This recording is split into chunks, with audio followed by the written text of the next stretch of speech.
Hello and welcome to another episode of Run Till You're Done.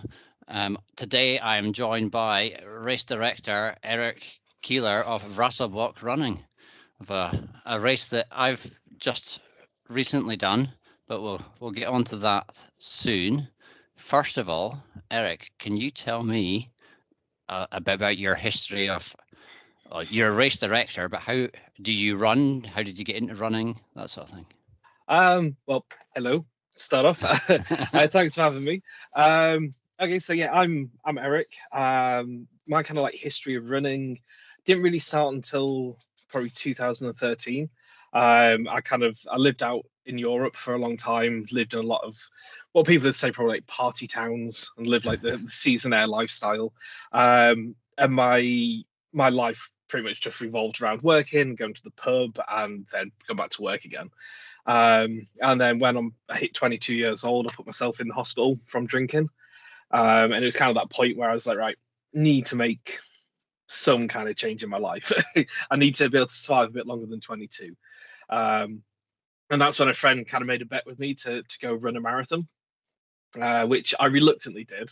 And then it just kind of all grew out of that. I didn't particularly find the bug for running. You know, like people get the runner's high when they go out and they can't wait to get out in the morning. I never got that. I was much more of a person who you go to an event, you soak up all the atmosphere, you meet people, and then you just so happen to run. Um, so yeah, I just started with a marathon, and then I upped it to 50k ultra, then a 50 miler. I just kept upping and upping the distance I could do until I got to 100k, and I was like, I don't like these little small jumps, so I decided to go run across America instead. Um, And and tell us a and bit yeah, about that then. yeah. So that was I was like, I could keep doing like 100k, then 150k runs, but I was like, Brexit is coming up. I'm living in Austria.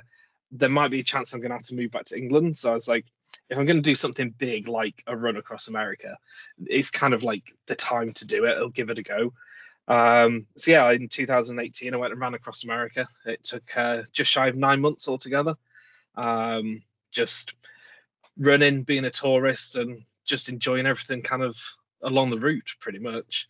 Um, Did and then you go via like a designated route, or do you make up your own route? no, it's pretty much made up my own route. I knew I wanted to go from east to west because then I kind of follow the nice weather. Uh, Even though you get the headwinds a lot more because they go the other way across the states. I was like, I want to finish on a beach in the nice warmth, and that was the thing. So I was like, right, I'm finishing on the west coast. But apart from that, it was very much like, where would I love to go to see? Where do I want to be a tourist? You know, do I want to go see certain cities? And then just plotted a route on Google Maps from there. Um, Where about do you start? I started in Maine, so up on the border with Canada, Yeah, a tiny little town called Lubec. Yeah, and then I crossed diagonally all the way down to San Diego in California, and that's where I finished.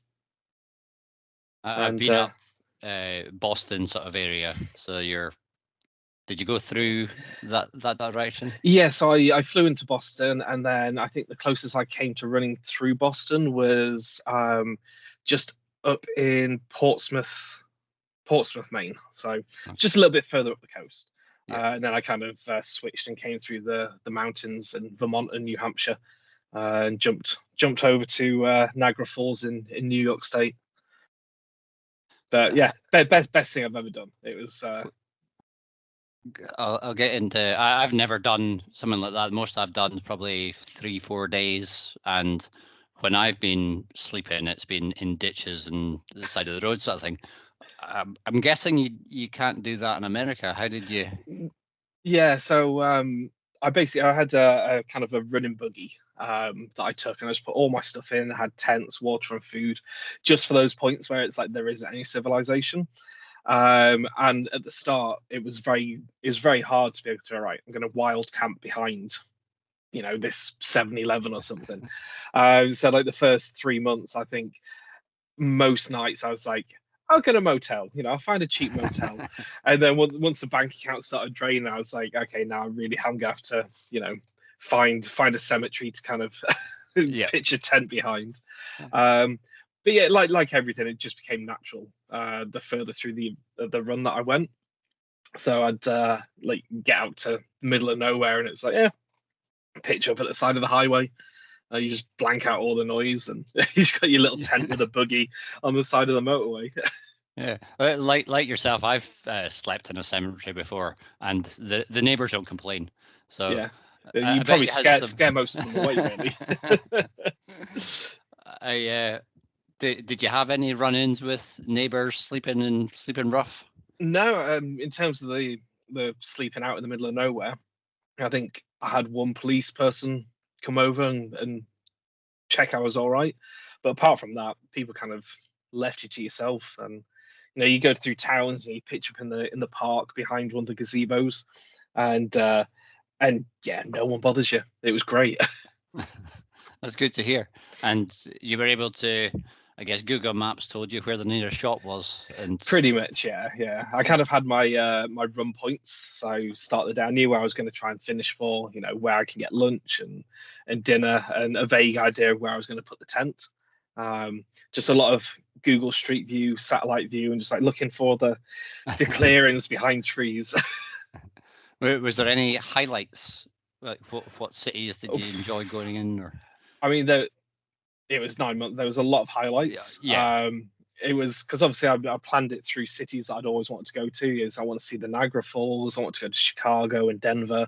So I had lots of little highlights in that. But I think it was probably the best bit for me was kind of New York State and Ohio.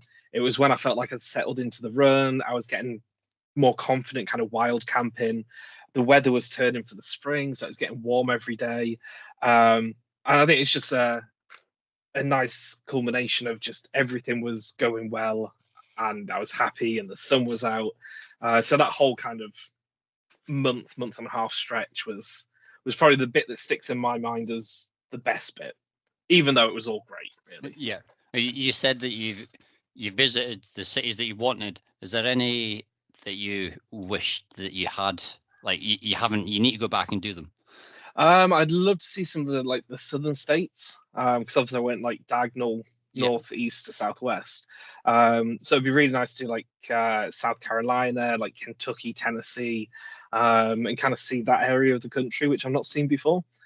And then exactly the same, but in the opposite corner, go up to Oregon and Washington State, and see the redwoods and run through all the national parks up there would be pretty incredible to do that. Wrap up that bit was there any lowlights? Is there anything?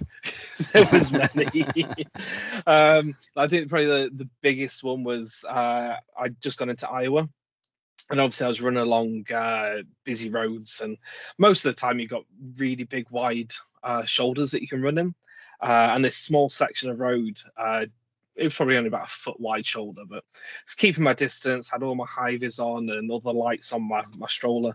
And there was a trucker coming towards me who was on his phone, and he didn't see me, and he'd drifted into the hard shoulder over the rumble strip. And as he was getting closer, I was waving my arms, and he was just looking at his phone. And pretty much he blew me off the road into the ditch at the side of the road. Buggy went everywhere. Still didn't see me, just drove off. And the guy in the truck behind stopped and helped me out, and he was like, I thought you were going to go under the truck. Yeah. So yeah, I took that night off, obviously the next day off to clear my head and recoup a bit. And we had a tornado come through the next town that night that I took off. And it happened to completely wipe out the campsite that I was meant to be in that next day. So it's a really weird one. I was like, this trucker has almost killed me, but he could have kind of saved my life from the tornado that went. It was really kind of weird. Like all of Iowa, I just hate Iowa now. Yeah, I mean, there's lots of things. But that was probably the lowest point of the whole crossing. Yeah, there's no race that you want to go back just to make up for it in Iowa. I think. I think I am tough 100, isn't that? Yeah, could be to be honest, I could be happy not returning to Iowa ever again. I'm sure it's a beautiful place, a great place, but I think just that whole series of events just like tarnished the whole state for me. But you Well, never at know, least, never know. yeah, at least it didn't tarnish the whole journey for you.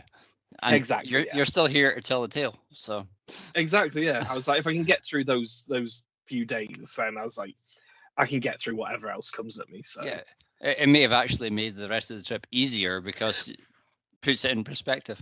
exactly, yeah, and it actually made me learn how to look out for signs of tornadoes as well. So it was probably a good thing that it happened. Yeah. Right. You said that your running all started with a friend in the pub, or at Yes. least a friend related to drinking. You were in the hospital because of the pub. Are you Yep. still friends now? We haven't talked for a while, but I could. Because of running. Yeah, because he turned all of this, made all of this happen.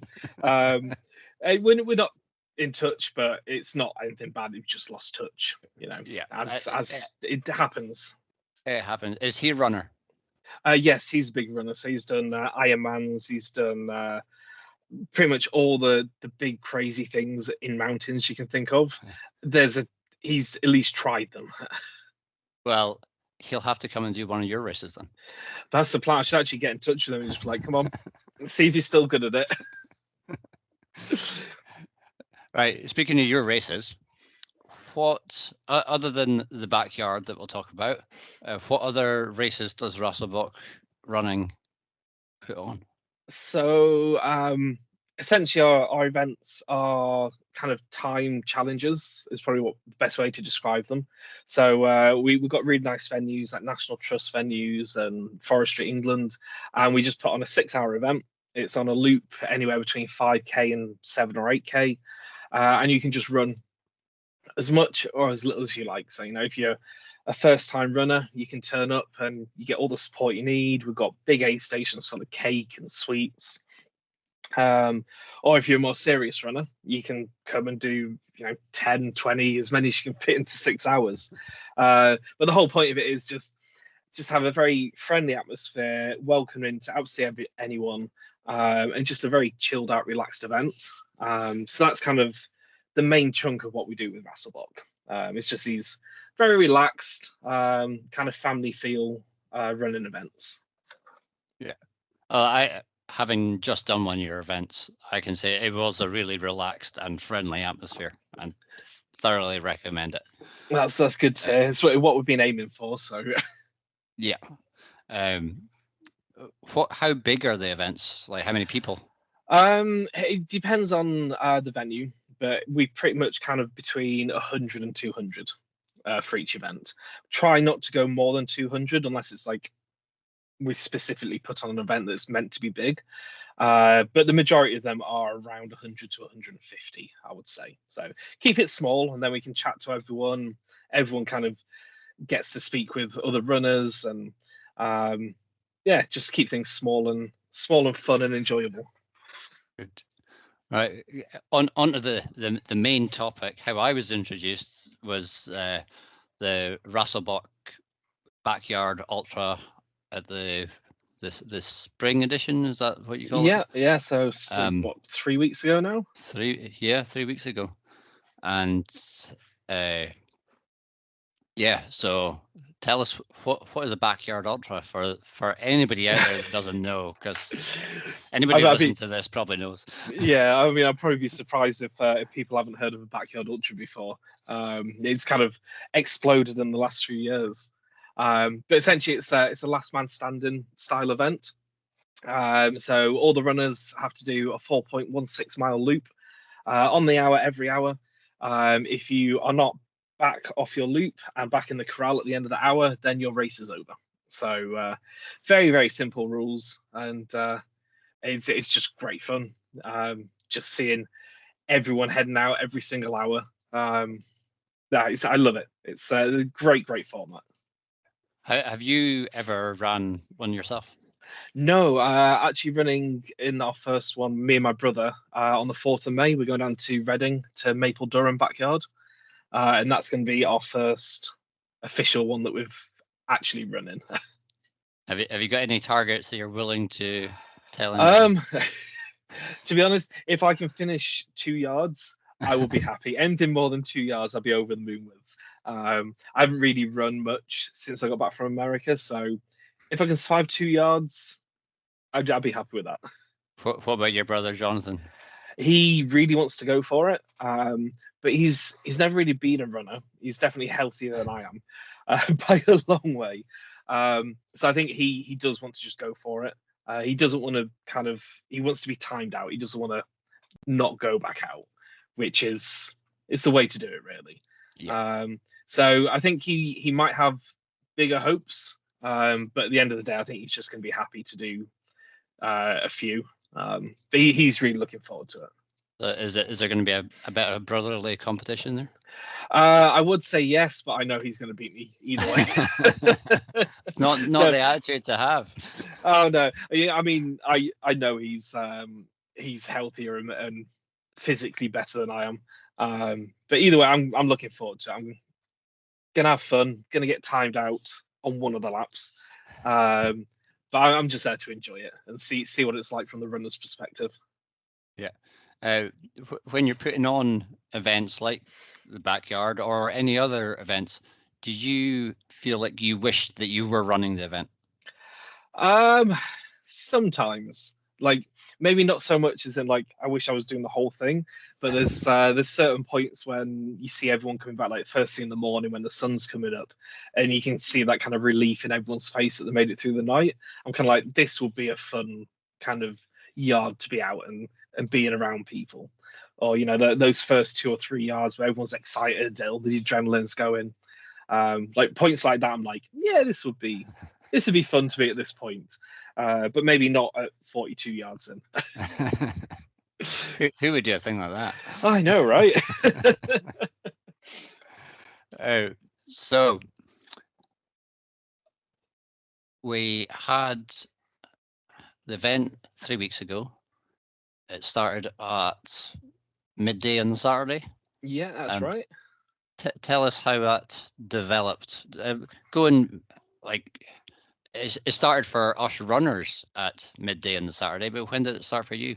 Oh, I think we got there at 7 a.m. on the Thursday morning. So we're there a little bit earlier. But yeah, essentially it's just me and my brother that kind of do all the setup and all the kind of organization of it. So yeah, we were there 8 o'clock on Thursday morning, slowly going around getting things ready. And then the first bunch of mad people started arriving on Friday evening. Yeah, So I arrived. I think you were allowed in at 5, and Google, we'd planned it out. We'd get there at 5 o'clock, and there was an accident on the motorway, and Google took us down a side alley, farm road, and we got there an hour early. So I don't know how that works.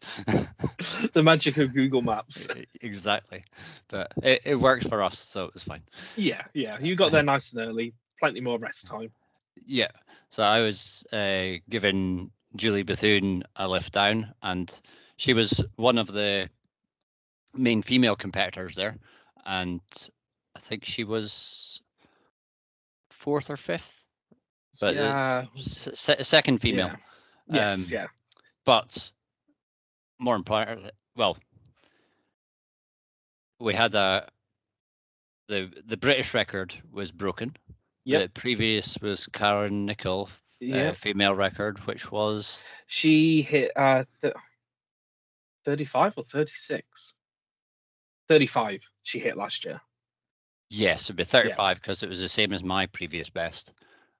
So I was keeping her. Well, I was first on the reserve list, and she was because I'd won. Technically, I had done more than her, so she was next on the list to me for the British team. So yeah, so it's like need to do one more than Karen. Friendly competition there. Yeah. But yeah, no, Karen did 35 last year. She set the new female record. So I think she took it from, I say took it. She beat Sarah Perry, who I think got it in 2001. So yeah, it was Karen who got it last year with 35, and then we had It was Julie Bethune, Vic Owens, Sarah Perry. There's just the three of them this year Yeah, who, I think it was yeah, the three, and then was it two males went through the 35 yards as well? yeah. Then we had Yeah. Andy Day and Andrew. Or so was there six of us Yeah, that went through? yeah. So But yeah, it was a good few of you managed to hit the number from last year. yeah, so And seeing three ladies kind of yeah, break Karen's record. it's equal standing male to female at that point. Yeah. Um, another record they had was the most amount of people through the 100-mile mark. How many was that? Yes. I think it was 34 off the top of my head. Okay. But it was we beat it by quite a lot Yeah, from what I've been yeah, told. yeah. But that was really exciting, like seeing the photo of all the 24-hour club on the start line. And I was like, that's a lot of people. It was huge. And do you have any stats on how many females, how many males was in that? Ooh, without looking, I couldn't tell you. Just something I thought about there, so I'm not Yeah, expecting you to. But I'll definitely be looking at that afterwards, though, for sure. something that I think that you put in your races is try to encourage females into the race. And Yes. I seen Jasmine Paris last weekend, Yeah. being the first ever Barkley female finisher. Yeah. I'm assuming that can only be a good thing for participation. Oh, Do you see, has the female record was broken during your race yeah. by 3 people, and Sarah went on to set the new female record at 41. 41, so beat it by a significant amount. Mm. And taking it back, it was her. Oh yeah. Take it. Yeah, reclaiming it. Yeah, reclaiming it. So the gauntlet's gone down for Karen for next year then. Exactly. So you're listening, Karen. But yeah, it's I mean, it's been incredible watching like I want to say don't want to say the rise of the female runner in the backyard world, but especially in the UK, just watching over the last year or two, it's been great just seeing the number of female runners on the start line at all the backyards. I still think there's a way to go in the terms of the backyard ultra um, start line, but it's improving. Definitely seeing a lot more female runners, a lot more first time runners who um, maybe don't think of themselves as kind of big ultra runners. Because Yeah. we had a lot on the start line this year. Some of them who'd never even run a half marathon before, and then they came and cracked out an ultra. And it's just great seeing the change of just having guys everywhere Yeah. as trying to put it in the best way possible. But yeah, just the whole thing's just becoming a lot more inclusive as every year goes by. You see the start line become more and more equal, and then watching the female record get broken last year, and then this year it got didn't get broken by 3, but the 3 ladies equaled it, Yeah. and then Sarah went on and just obliterated it. So it'd be really exciting to see what happens in the next year or two, just to see what happens and where it all goes. Yeah. Is there anything that you can name that you do to encourage either female participation or beginner participation? In terms of beginners, I think thanks to our kind of like normal Rasselbock events, we've already got that kind of what's the word? Kind of the reputation as such as being just very friendly, open, and encouraging to absolutely whoever turns up. And I think that kind of helped get new people, new runners, and beginner runners into the backyard as well. So I think we were quite lucky that we had that background already. Yeah. And then for female runners, we obviously follow what She Races put out. We've been doing that for a year and a half, 2 years now. It's very close to when she kind of started the whole thing. And we try and follow that guidance as much as we can, whether it's portaloos, having female portaloos, and then period products in there for the ladies, and just generally being open and inviting as possible to absolutely everyone, and try not to label ourselves as elitist race is probably the wrong one. We're there for everyone. You don't have to be a 42 yarder to come and take part. It really is open to anyone, whether you think you can do it or not. And is it Sophie Power? Is that she Yes. races? Yeah. Yes, yeah. So has she been invited to any of your races? Haven't invited her, but could do. Possibility.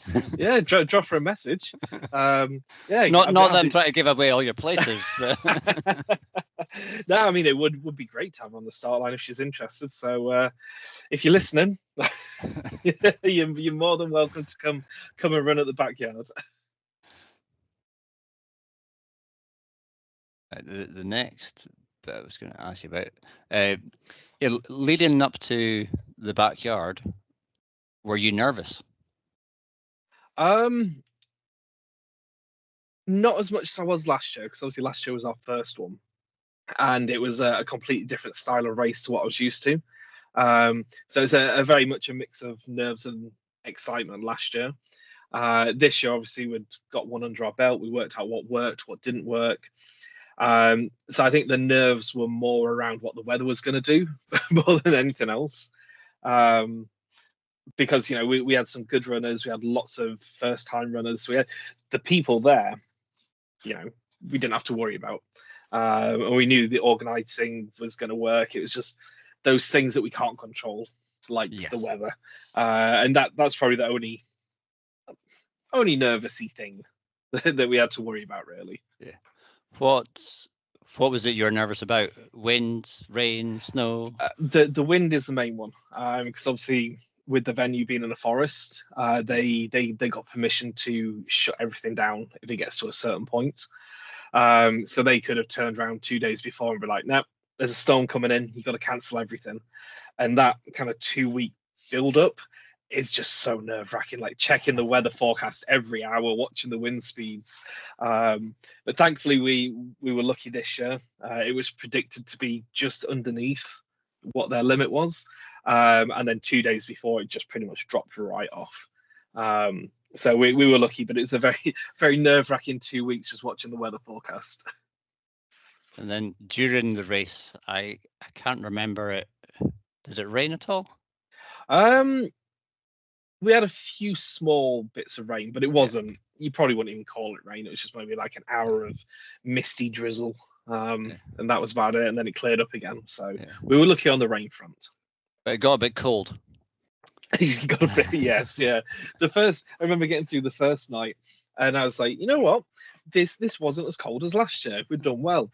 And then we got to the second night, and it plummeted to -4. And I was like, well, I've just jinxed all of that. Well, I was in my shorts the whole race. So. You had a great time. It's like summer holiday for you. Well, I guess that's the advantage. I think I said to you before the race that the further north that you're used to the weather, it's actually an advantage it being cold, because if you're from the south of England, you're used to it being 5 degrees warmer. So you don't get all the crazy Scottish weather. Yeah, advantage me. It really was, yeah. So, something else that you did during the race that I've not had in any of the races that I've done is a live feed from the start. Yes, yeah, it was one of the things I want to try and do for backyards in the UK is to get more people involved, more people knowing about the events, and just getting them out to more people. And doing a live stream was one way that we could, just broadcast the event to the world. Because obviously a lot of race directors do the Facebook lives on the hour every hour, which is great. And we did it last year, and I just remember it's like there's points we get 800 viewers for on the hour updates. And I was like, if that many people are tuning in, then we'll make it a permanent thing and just leave it on all the time. And it seemed to work. People loved it. So we're hoping now to be able to go and live stream some others. We're going to be at Cowshed in 2-3 weeks' time. So we're going to live stream them, and then we're going to be down at Maple Durham as well in May, live stream their one, and just hopefully get British backyards kind of not more mainstream, but out to a wider audience. Get new runners in, and just see what happens over the next 2 years with the races. Really. Yeah, I had a couple of people who'd messaged me saying wave to us at the start, and of course you got on the start line. I totally forgot, and then I'd remember by the time I finished. So Yep. I would wave to them when they finished, and then they would send me the photo of me waving to them. So everybody was enjoying it. So positive feedback all the way. Yes, yeah. No, hopefully it's something that can carry on and grow. But yeah, everyone I've talked to absolutely loved it. Just waking up in the middle of the morning, middle of the night, and just be like, oh, I'll just see how many are still going. Yeah, they're still there. I'm assuming that the backyard is going to happen again. Yes, yeah. So we're back in September. We've got an autumn version, and then the big one is next March. I say the big one. I think in my mind it's just I kind of labelled it the big one, but September could be big as well. Yep. You never know. So yeah, we've got September and March next year. We're back again, same setup, back at Sherwood Pines, and more fun. So other than different month, is it going to be exactly the same as the one you just had? Yeah, so it's going to be very similar setup. Probably do the live stream again. Weather will hopefully be nicer for the people in the south. They can get a bit more acclimatized. But yeah, we just hope, like last year, we had so many people wanting to take part. We had a waiting list of 150 people at one point, and I was like, "This is so many people want to do the backyard." So it just kind of made sense to do a second one. And yeah, it's just we're at 100 runners for that one. We're at 201 signups for the March version. So yeah, there's definitely a big appetite for it growing in the UK. Would you increase the amount of people in start line? We've increased it by 25 for next year, but I think that's probably going to be the limit. I think any more than 175 start line, you kind of lose that family-friendly feel. Yeah. It kind of gets a bit too crowded. But obviously you get a lot of no-shows as well. Yeah. So we kind of we sell a few more places to try and counteract the no-shows and the people who may drop out. So we're aiming to have 175 in March next year. But no more than that. I think anything more than that, it just gets a bit too much and a bit too corporate. Yeah. Well, if you look at the original Laz's Big Backyard, I think it's like 70 places for him. So yeah, be authentic. Yes, yeah. No, I want to have as many people there as possible to have the best event ever. But you don't want to kind of cross that point where it just becomes just too machine. Much. Yes, yeah. No, we want to be still small and accommodating for everybody. So, is there anything like the race went well? I didn't have any complaints. I can't think of anything that I would change. But is there anything that you can think that you would change? There's a few little things. Last year we just borrowed someone's marquee. So then this year we rented one in with a big marquee heater. Turns out the marquee heater doesn't last very long on the fuel. So it's just like little things like we'd find a better marquee heater, one that was a bit more environmentally friendly and lasted longer. And just small things like that. Maybe tweak a few bits of the setup in the campsite. We introduced a catering truck this year, which seemed to go down really, really well. There's just little small things. I think overall it's going to be very much the same, but we just make small improvements behind the scenes, really. Well, you put in a pizza order on the Friday night before the race. I can recommend you do that again. I think one thing that we probably will change that I've learnt from this year, especially with the mud that we had, which it it wasn't insanely muddy, but I think when you're doing it every hour, it becomes painful. So there's one part about halfway through where you go parallel to kind of like a paved bike path, which Yeah. during the day it's used and quite busy, but at night we think we're going to switch over that part of the route onto the other side, just so that it doesn't kind of zap everyone's energy too much at 2 o'clock in the morning. Yeah. Well, I when I was running, I saw that route and I thought, why are we not running on there? It makes more Yes. sense. But at the same time, I didn't have a problem running where we were running. Yeah. So it's. I mean, it wasn't a bad part of the route. Yeah. It was just muddy, and there are rocks and whatnot that you have to look out for. But I think it might have even been you who mentioned it at the It end was, of the event.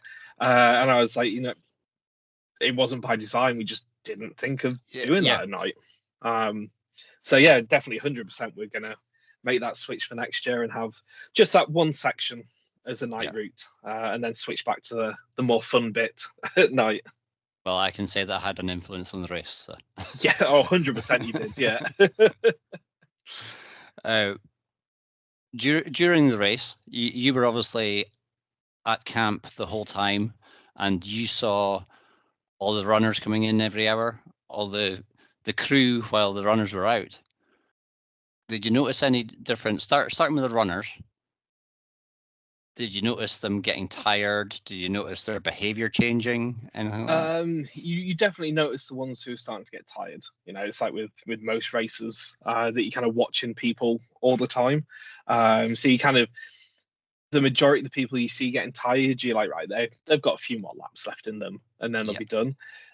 You always get the ones that surprise you. They get really tired, and then they have a spurt of energy again for 12 hours.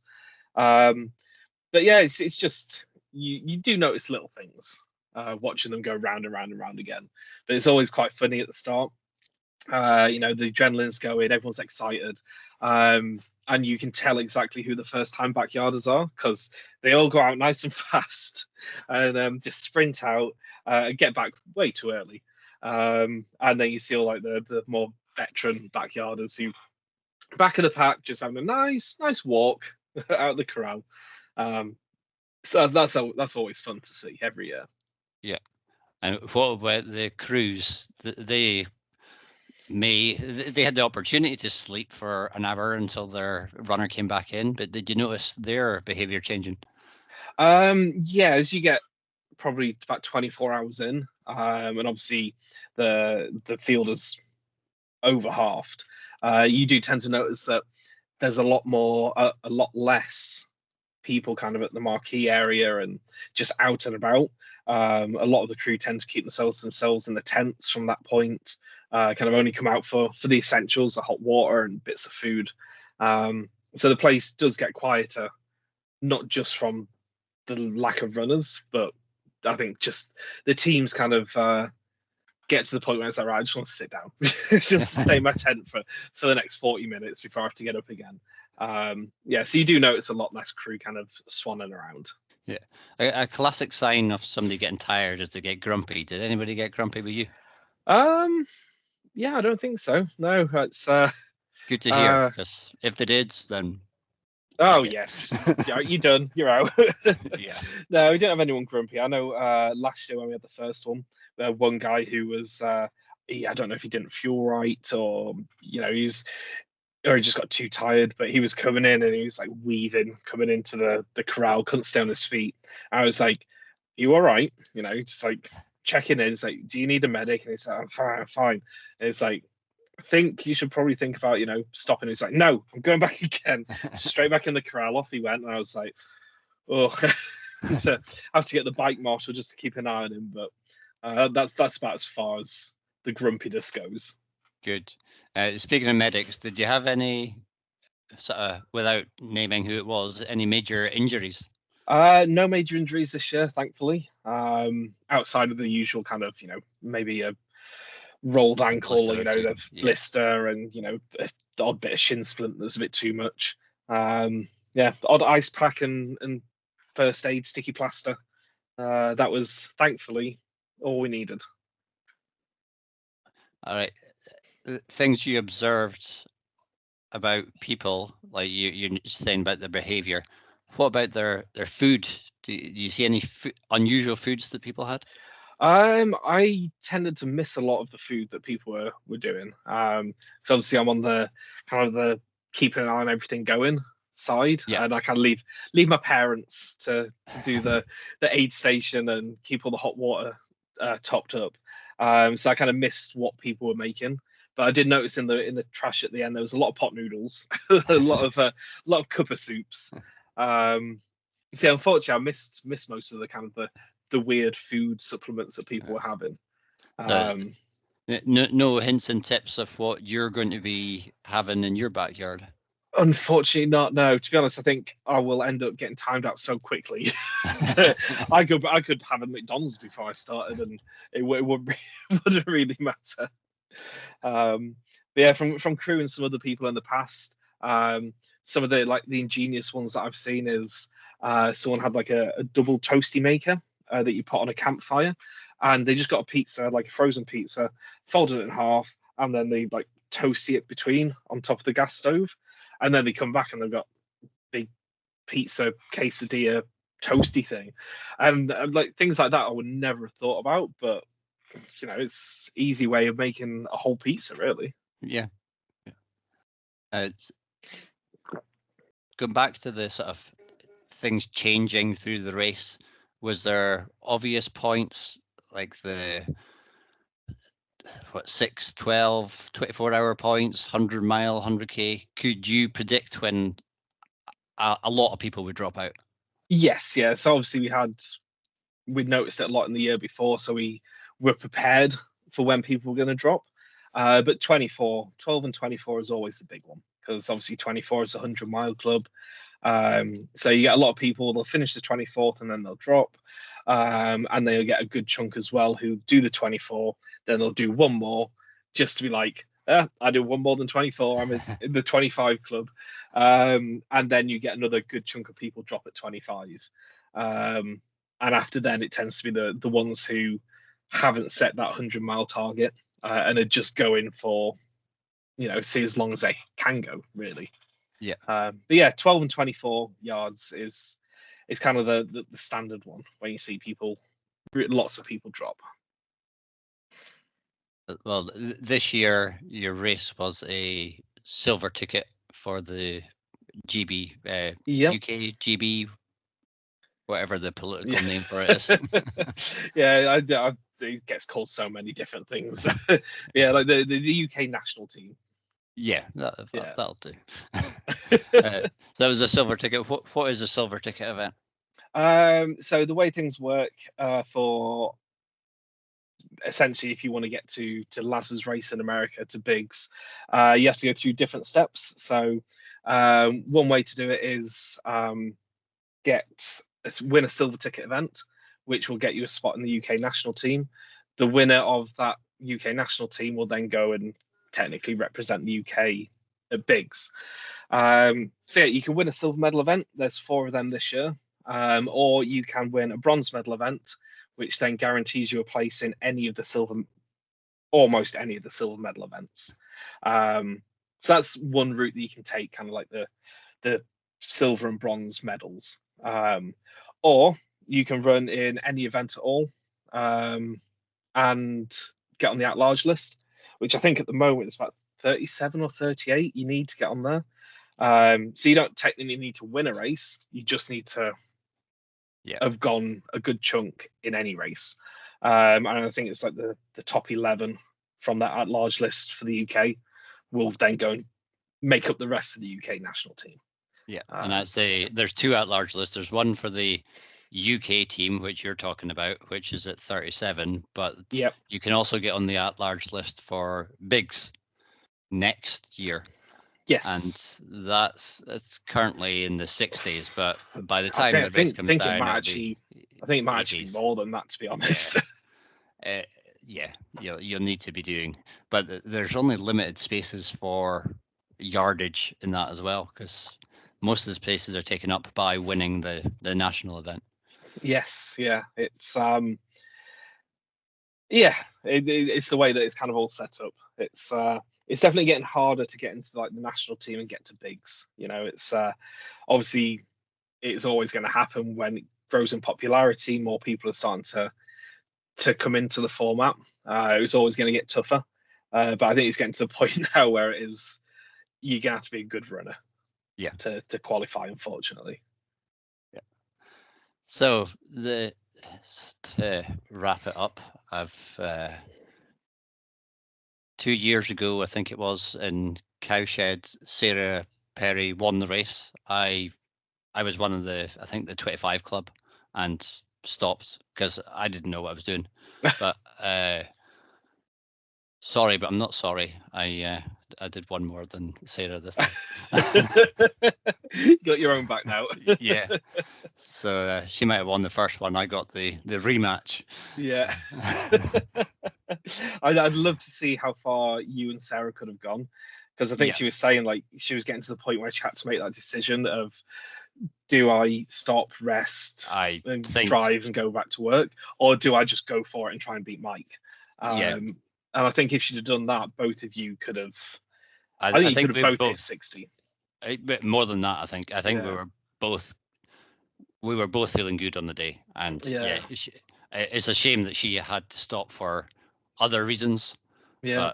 But well, for me, a backyard is all about preparation, and Mm. I had prepared. I had taken until the Wednesday off work, but my boss knew that all I had to do was send him a text message. I could Yeah. have had more days, and that's Yeah. part of the preparation. So Yeah. it's a mental game that if you think that you need to go back to work, then that's more likely for you to stop. Mm. So Yeah. unfortunately, that's Well, what I'm, happens. I'm hoping that we can get Sarah back next year, and I'm hoping that you come back again. And yeah, I'd love to see both of you just really go toe to toe, and Yeah, uh, well, hopefully with more people as well, and yeah, just see how far you can go. because it's not just the two of us. If there's three of us, then we're more likely to keep on going. So Exactly. Yeah, there was Richard who won it last year. He was wanting to go for 60, but he ended up getting a niggle in his leg and stopped at 36 again. But I know he could have done another 12 minimum. yeah, Um, and then there's a young guy called Sam, and he'd done all the training for the last year. Done everything exactly how he wanted to do it. He had like meal plans for 100 hours. And I generally think he could have gone a long, long way. But after 12 hours, he picked up an injury and had to stop. So it's a shame, but it's how it's, things work. it's one of those things in running, I guess. Yeah. So it's going to be exciting. Hopefully you can all come back next year. Yeah, it will definitely be fun. I've no idea what my plans are past October when Yeah. the UK national event is. So Yeah. Yeah. I'm Now, one step at a time. It's still a year away. So. yeah. So I will go and win that and get into bigs, and then And then you can come back again. yeah. Well, I'll be cheering you on. Yeah. So anyway, I think that wraps it up. Thank you very much, Eric, it's No been worries. great chatting to you. Thank you for And having me. I'll thank everybody for watching and subscribe and all that things they tell you to do on YouTube and podcasts and stuff. Right. Goodbye, everybody.